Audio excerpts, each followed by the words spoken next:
Bienvenidos a Tall Spanish, el canal donde te ayudamos a sacar el máximo partido al mundo digital de forma práctica y sencilla. Hoy vamos a hablar de algo fundamental, los errores que debes evitar antes de migrar tu página web a un nuevo hosting. Primero, asegúrate de tener autorización de tu proveedor actual. Si no lo haces, tu dominio puede quedar bloqueado y tu web totalmente inaccesible. El cambio de DNS es crítico. Si no bajas el tiempo de propagación, algunos usuarios seguirán viendo la web antigua y otros ya la nueva. Esto genera confusión y pérdida de datos importantes.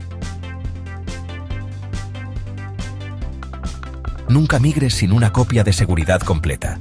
Archivos, base de datos e incluso los correos electrónicos. Si algo falla, ese respaldo puede salvarte de una gran pérdida.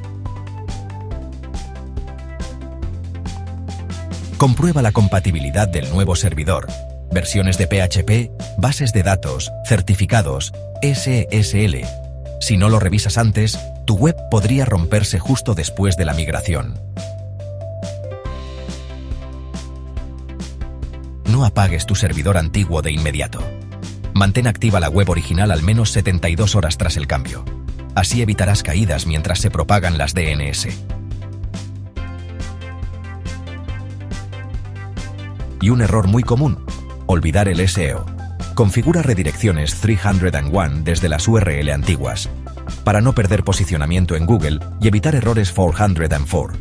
En resumen, pide autorización, planifica bien el cambio de DNS, haz copias de seguridad, comprueba la compatibilidad y mantén el servidor anterior activo un tiempo. En Tall Spanish queremos que tu migración sea fluida y sin sorpresas. Suscríbete y acompáñanos para más consejos digitales. Nos vemos en el próximo vídeo.